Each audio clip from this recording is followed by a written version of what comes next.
Nous allons voir maintenant ce qu'il ne faut surtout pas faire pour faire du référencement. On va commencer par la partie numéro un, le duplicate content. Ça veut dire quoi?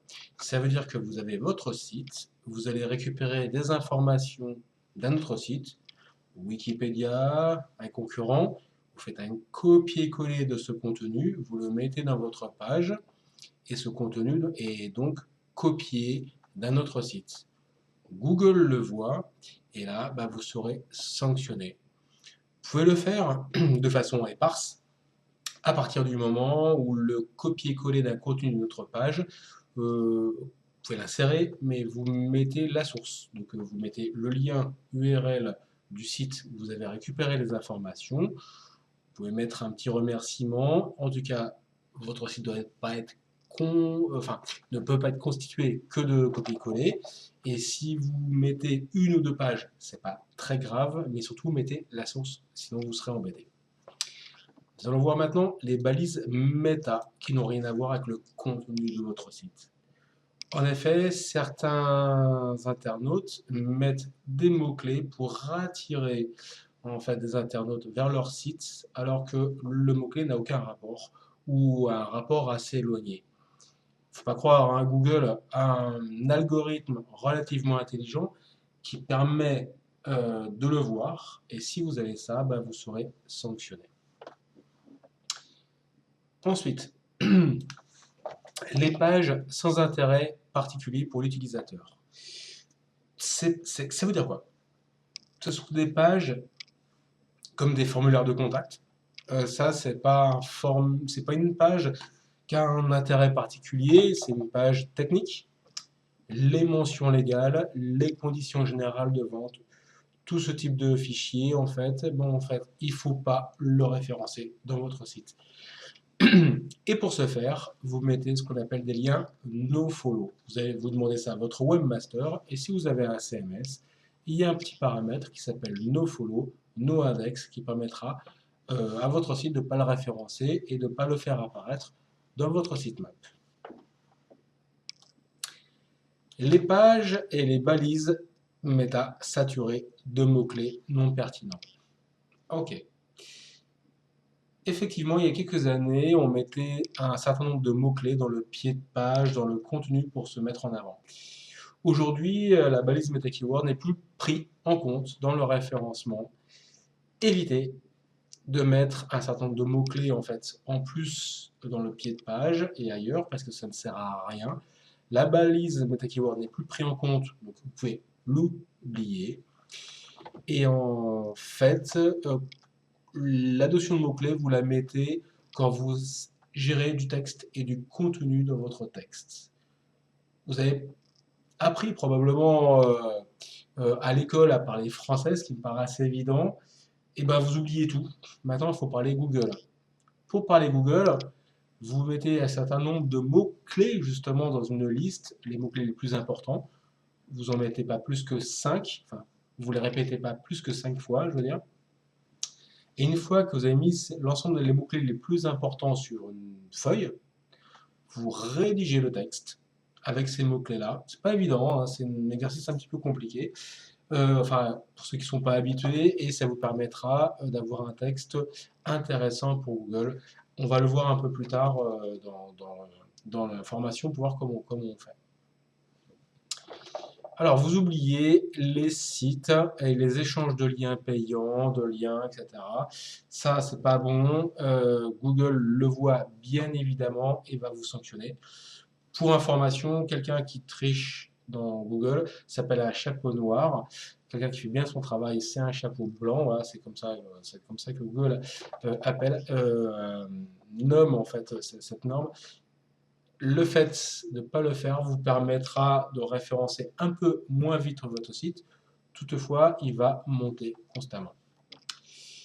Les sites contenant trop de publicité, même si vous avez des sites qui viennent des advances de chez Google, vous en mettez pas trop, même si ça provient de chez eux. Donc, vous en mettez pas trop parce que pour Google, vous n'êtes pas un site de qualité et vous êtes un site qui profite de la publicité pour vivre et le contenu que vous mettez à l'intérieur sera peut-être du contenu pour attirer les gens pour cliquer sur la publicité. Ça, l'algorithme de Google est capable de le voir, donc évitez si vous voulez bien référencer. Les fermes de contenu, c'est un peu ce que je disais précédemment en fait. Il y a des professionnels qui veulent vivre de la publicité et récupèrent du contenu, du contenu, du contenu pour que les gens puissent cliquer sur la pub. Google le voit, ça n'a aucun intérêt. Il faut absolument que votre site ait un contenu unique et de qualité. Peut-être un peu moins, mais en tout cas, le contenu unique vous permettra d'être devant les autres qui n'en ont pas. Les annuaires. Alors en fait, les annuaires qui proposent énormément de liens sans contenu externe. Donc ça veut dire quoi? Ça veut dire qu'aujourd'hui, si vous faites des liens vers d'autres sites, vous faites en sorte que les liens que vous mettez ont un contenu intéressant. Si c'est des liens pour faire des liens vers d'autres sites, ça n'a absolument aucun intérêt. Bien au contraire, ça peut vous faire baisser. Donc le but du jeu, c'est pas d'avoir des milliers de liens, c'est d'avoir des liens vers un site qui propose du contenu unique et en rapport avec le thème de votre site. Et à cette condition-là, vous pouvez le mettre. Sinon, bah, ça va faire l'effet inverse escompté, c'est-à-dire que ça risque de faire baisser votre site dans le référencement. Les comparateurs de prix. On l'a vu, il y a quelques années, on tapait n'importe quoi et n'importe quel mot-clé dans Google. C'était une punition, hein.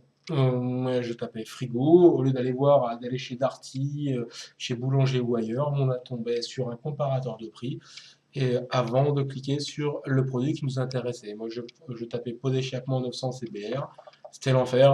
Avant de tomber chez le fournisseur qui pouvait me vendre le pot d'échappement, je tombais sur des comparateurs de prix. Il y en a de moins en moins, vous l'avez probablement remarqué. Si vous faites ça, vous serez sanctionné. Les pages satellites contenant uniquement des mots-clés pour le référencement, c'est une méthode qu'avaient les webmasters il y a quelques années. Si vous le faites, ou si votre webmaster le fait, c'est pas très bon pour vous. Ça veut dire que c'est des pages dans lesquelles on va mettre des mots-clés, du texte, etc., qui va servir uniquement pour le référencement, et ça, c'est pas très bon, et Google est bien évidemment capable de le voir. On continue. Les sites qui génèrent du référencement, les sites qui génèrent des taux de rebond trop élevés. Ça veut dire quoi? Le taux de rebond, c'est des gens qui viennent sur la page d'accueil de votre site, qui lisent, les gens sont des zappeurs, ça ne les intéresse pas, ils partent. Donc un taux de rebond, c'est quelqu'un qui arrive sur votre site, qui ne reste pas, et qui s'en va parce qu'en fait ce site ne l'intéresse pas. Avant, Google mettait en avant le nombre de liens, le nombre de visites. C'est plus du tout le cas, hein, vous oubliez ça.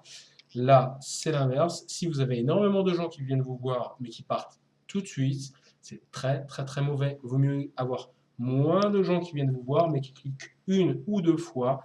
À ces conditions-là, vous serez mieux référencé. À vous de faire une page d'accueil un peu sexy pour que les gens aient envie de cliquer sur un lien ou deux. Voilà le taux de rebond et essayez d'éviter ça.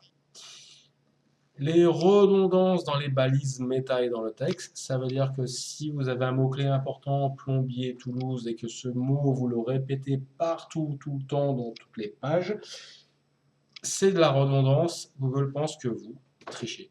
Voilà un petit résumé exhaustif, il y en a d'autres, hein. On va voir un peu plus loin les 200 critères qui permettent à Google de vous mettre en avant.